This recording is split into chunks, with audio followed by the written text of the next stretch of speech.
সোজা কথা সোজাসুজি বলতে ভালোবাসে জেনজি। অবস্থাটা খুবই খারাপ। আমাদের এই এলাকাটা তো খুবই শান্ত। I really feel unsafe. পরিস্থিতি খুবই খারাপ। এখানে ডিফারেন্ট টাইপস অফ অপরচুনিটি আছে। ঠিক নেই এবং ঠিক করার যে চেষ্টাটা সেটাও হচ্ছে না। না, ইকুয়াল অপরচুনিটি। এখানে আশপাশে কোথায় আর কাজ তো নেই। আডাল স্কুল কলেজ বন্ধ। দুর্নীতি সেটা সব জায়গাতেই হতে থাকে। ভোটের আগে এসে কিছু এমটি প্রমিসেস দেওয়া হচ্ছে বটে, কোনোভাবেই ফুলফিল হচ্ছে না। ওরা ভোটের আগের দিন বেরিয়ে আমাদের সাথে কমিউনিকেট করার চেষ্টা করে আর এমন কিছুটা দেখিয়ে দেয় যেমন ওরা এসে অনেক বড় একটা কাজ করে ফেলেছে। আমরা তো অন্ধ নই, দেখাই যায় যে কে কি করছে। আদেও জানি না চাকরি পাবো কিনা আমরা। Kolkata capital of art and culture, তো এখানে ওরকম অপরচুনিটিস অনেক বেশি। টিচার ইনচার্জ বলছে আমাদের স্কুলে টিচার নেই, আমরা বাধ্য হচ্ছি ছাত্রদের থেকে 1200 টাকা করে নিয়ে সেই টাকায় টিচার নিতে। Very disappointed. চাকরি দিচ্ছে না, শিক্ষক নিয়োগ করছে না। আমার চাকরি থাকবে কে গ্যারান্টি দেবে? সরকার গ্যারান্টি দেবে না। তাই আমি সরকারকে কেমন ভোট দেবো? এন্ড অফ দ্য ডে গিয়ে তারা যদি রাজনীতি বিমুখ হয়ে যায় তাহলে আমাদের কেন্দ্রে যে বসে আছে, আমাদের রাজ্যে যে বসে আছে, তাকে যে সরিয়ে দিতে হবে, তারা যে ঠিক নয় এইটা নিয়ে ভাবতে শুরু করে দেবে আমাদের যারা নিউ জেনারেশন। সেটা যাতে না ভাবতে পারে তার জন্য তাদেরকে রাজনৈতিক বিমুখ করে দেওয়ার বিভিন্ন রকম চেষ্টা চলছে। এই রাসবিহারী বিধানসভা কেন্দ্রই হচ্ছে একমাত্র কেন্দ্র যেখানে বুক ভরে নিঃশ্বাস নেওয়া যায়, বুক ভরে অক্সিজেন নেওয়া যায়। কলকাতা শহরের মধ্যে এখানেই, এই কেন্দ্রের মধ্যেই এখনো অবধি যেটুকু গাছপালা ফুল পাখি সব দেখতে পাওয়া যায়, তার কারণ হলো লেক।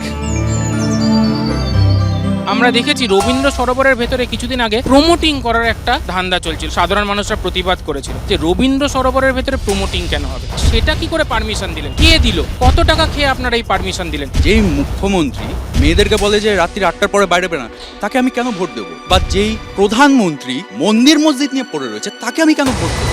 রাসবিহারী কেন্দ্রের এই জেনজিদের কথা আমরা শুনলাম, তাদের অভিমত শুনলাম। তাদের অভিমত খুবই জরুরি, পাল্টানো তো খুবই দরকার। এরকম আরো অনেক বিধানসভা কেন্দ্রে আমরা ঘুরে বেড়াবো, শুনে নেব জেনজিরা কি বলছে বিধানসভা ভোটের প্রাক্কালে।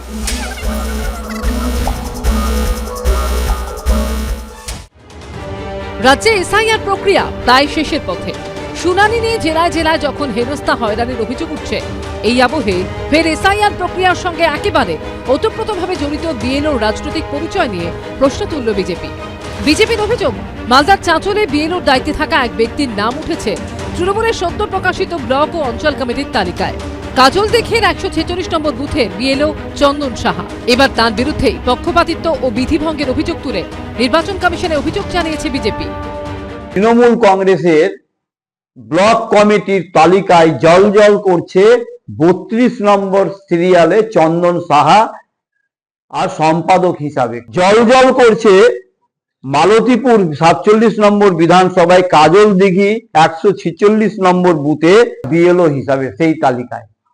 এটা থেকেই প্রমাণ হচ্ছে তৃণমূল কংগ্রেস এসআইআর কে নিয়ে সাধারণ মানুষকে কিভাবে বিভ্রান্ত করছে, নির্বাচন কমিশনকে বদনাম করছে এবং বিজেপিকে কালিমা লিপ্ত করছে।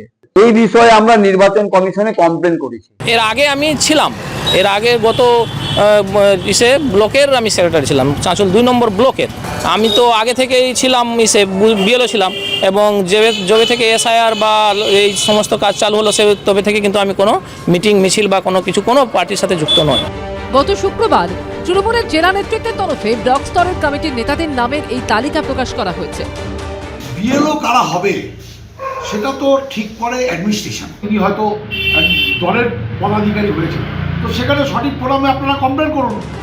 সব মিলিয়ে এসআইআর আবহে রাজনৈতিক চাপানোতর থামছে না। সোমক লাহিড়ী রিপোর্ট, এবিপি আনন্দ, মালদা। এবিপি আনন্দ, এগিয়ে থাকে, এগিয়ে রাখে।